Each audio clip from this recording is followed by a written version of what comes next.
चित्र असेल? आज फॉर्म भरण्याचा शेवटचा दिवस आहे.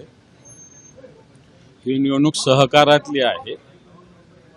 बऱ्याच जणांनी फॉर्म भरलेले. मी ऑलरेडी या बँकेत आत्ताच्या घडीला संचालक आहे आणि मला असं वाटतं सहकाराचं क्षेत्र आणि ही बँक ही जिल्ह्यातल्या शेतकऱ्यांची बँक आहे. त्या हेतून तिचं संरक्षण, तिचं संवर्धन ही जबाबदाऱ्या सगळ्यांच्या आहे. मला असं वाटतं निश्चित सगळे या जिल्ह्यातले, या क्षेत्रातले सगळे लोक मिळून येणाऱ्या काळात सुद्धा बँक जी आधीपासून चालू आहे तशा पद्धतीने चांगल्या पद्धतीने चालवण्याचा आम्ही प्रयत्न करत आलेलो आहे, करत राहू. काल विधान परिषद निवडणुकीची तुमची यांनी अचानक माघार घेतल्यामुळे पक्षातून हकालपट्टी करण्यात आली. नाही, ठीक आहे. आमचा उमेदवार आहे दुसरा.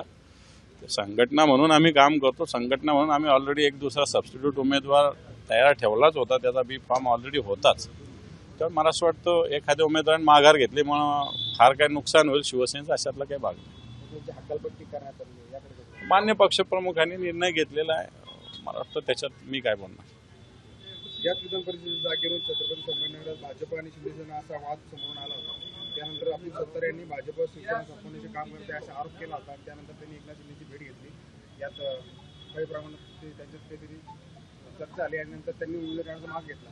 मात्र यावेळी त्यांनी मुख्यमंत्री आणि उपमुख्यमंत्र्यांनी जिल्ह्याचं नेतृत्व बदलाची प्रतिक्रिया दिली. म्हणजे नकळत शिरसाट्यांना बोलले. त्यांच्या इंटरनल पक्षांतर्गत बाब आहे ते. मला काही माहिती नाही. अब्दुल सत्तार किंवा संजय शिरसाट किंवा उपमुख्यमंत्री त्यांच्या पक्षाचा अंतर्गत भाग आहे. त्याच्यात आम्ही कशाला बोलायचं.